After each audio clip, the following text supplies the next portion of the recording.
নমস্কার বন্ধুরা, আমি সোমা হ্যাপি ফ্যামিলির পক্ষ থেকে আপনাদের সকলকে স্বাগত।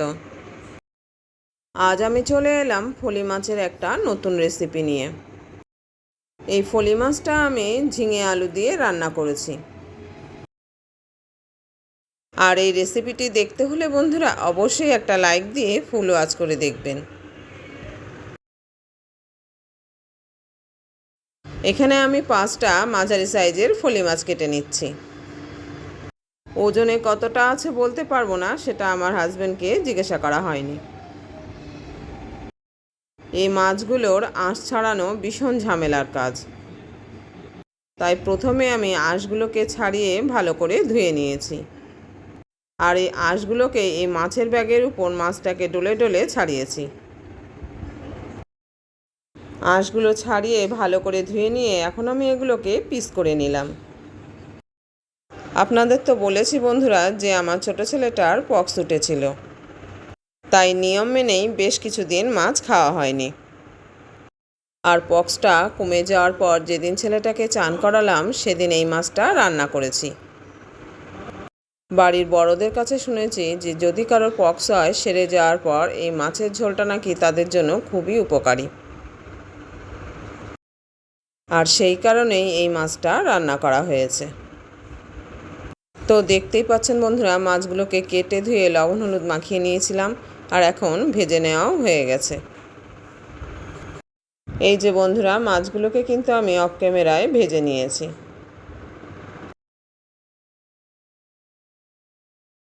আর এদিকে আমি ঝিঙে আর আলু কেটে নিয়েছি।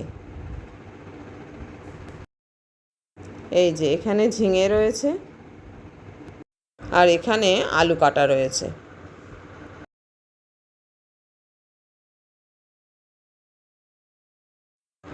এখন আমি গ্যাসের ফ্লেমটাকে বাড়িয়ে দিলাম। এই কড়াইতে আমি মাছগুলোকে ভেজে নিয়েছিলাম। আবারও আমি কড়াইটাকে গরম করে দিয়ে দিলাম পরিমাণ মতো সর্ষের তেল। আর এই রান্নাটা আমি সর্ষের তেলেই করব।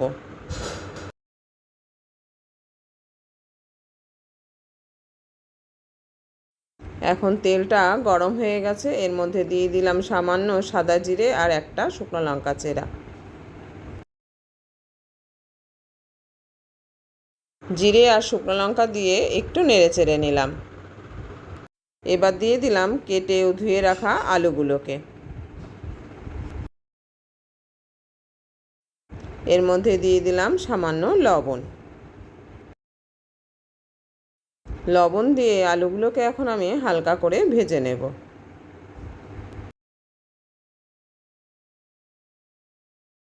গ্যাসের ফ্লেমটাকে মিডিয়ামে রেখে এখন আমি আলুগুলোকে ভাজার জন্য কড়াইটাকে ঢাকা চাপা দিয়ে দিলাম।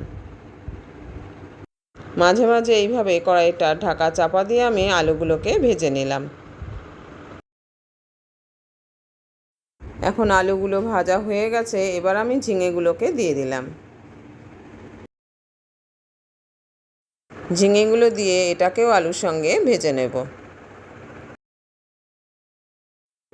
এখন আমি দিয়ে দিলাম আবারও পরিমাণ মতো লবণ, সঙ্গে দিলাম পরিমাণ মতো হলুদ।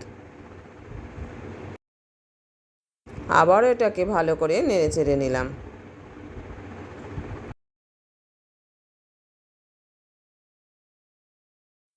এইভাবে কিছুক্ষণ ঝিঙে আর আলুটাকে নেড়ে চেড়ে নিতে হবে।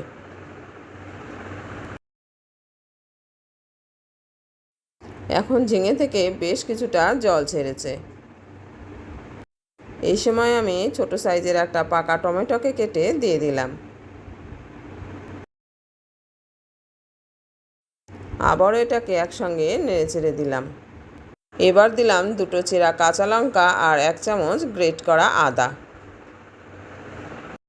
মাছের ঝোলটা আমি এই 2টো কাঁচা লঙ্কা দিয়েই রান্না করব, কেননা ঝিঙে রান্নায় বেশি ঝাল দেওয়া যায় না। টমেটো, আদা ও কাঁচা লঙ্কা দিয়ে আবারও কিছু সময় ধরে এটাকে নেড়েচেড়ে কষিয়ে নিলাম।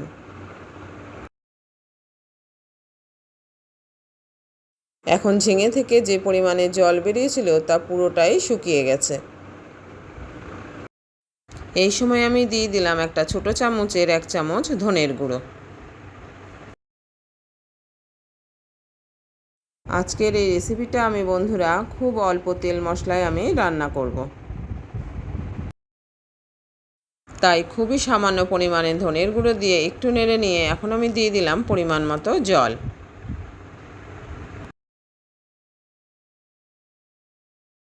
এই যে বন্ধুরা, এখানে আমি আমার প্রয়োজন মতো জল দিয়ে দিয়েছি।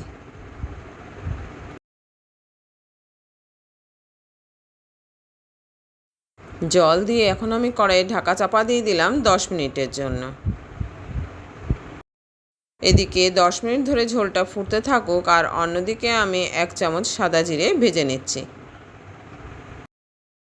পাশের ওভেনে আমি একটা তড়কা প্যান বসিয়ে দিয়েছি, আর এখানে আমি দিয়ে দিয়েছি 1 চামচ সাদা জিরে।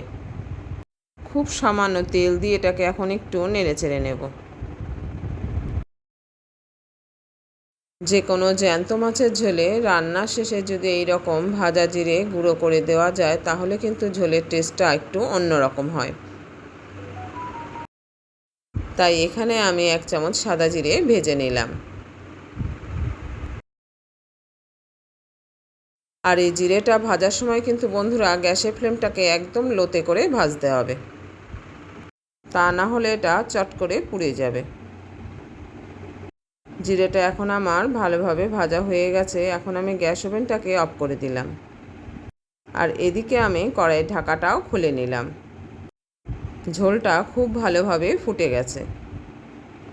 এবার আমি ভেজে রাখা মাছগুলোকে এর মধ্যে দিয়ে দিলাম। মাছগুলো আমি সব রান্না করব না, এখান থেকে পরিমাণ মতো আমি মাছ তুলে নিয়ে ঝোলে দিয়ে দিলাম। বাকিগুলো অন্যভাবে রান্না করব। এখানে আমি 6 টুকরো মাছকে দিয়ে দিলাম।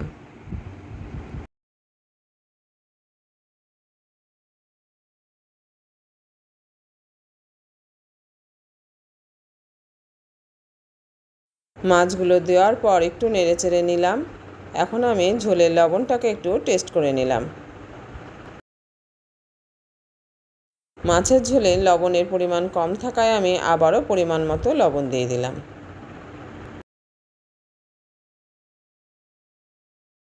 লবণ দিয়ে আবারও একটু নেড়েচেড়ে নিয়ে এখন আমি কড়াইয়ের ঢাকাটা চাপা দিয়ে দিলাম 5 থেকে 7 মিনিটের জন্য। আর এদিকে আমি ভেজে রাখা জিরেটাকে হামালদিস্তায় কুটে নিলাম। পুরোপুরি গুঁড়ো করতে হবে না, এটা আধ ভাঙা করলেই হবে।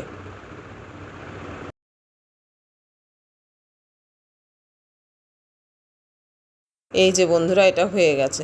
ঠিক এই রকমভাবে আধ ভাঙা করে নিতে হবে। এখন আমি কড়াইয়ের ঢাকাটাকে খুলে নিলাম।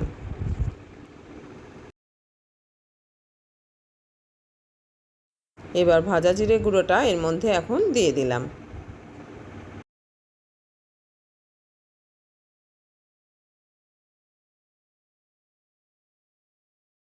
আমি কিন্তু এখানে জিরের গুঁড়ো পুরোটাই দিয়ে দিয়েছি। এখন আমার মাছের ঝোলটা পুরোপুরিভাবে রেডি হয়ে গেছে। তাহলে বন্ধুরা, আজকের রেসিপিটি যদি পছন্দ হয়ে থাকে তবে লাইক, শেয়ার, কমেন্ট করতে ভুলবেন না। নতুন বন্ধু হয়ে থাকলে চ্যানেলটিকে সাবস্ক্রাইব করে অবশ্যই আমার পাশে থাকবেন। আর সাবস্ক্রাইব করার সময় পাশে থাকা বেল বাটনের অল অপশানটা ক্লিক করে দেবেন। তাহলে যখনই আমি কোনো নতুন ভিডিও আপলোড করব সঙ্গে সঙ্গে তার নোটিফিকেশান আপনি পেয়ে যাবেন। আপনাদের সাথে কথা বলতে বলতে মাছের ঝোলটা অনেকটাই টেনে গেছে। এখন আমি গ্যাস ওভেনটাকে অফ করে দিলাম। ফিরে আসছি পরের ভিডিওতে অন্য কোনো রেসিপি নিয়ে। আপনারা ভালো থাকবেন, সুস্থ থাকবেন।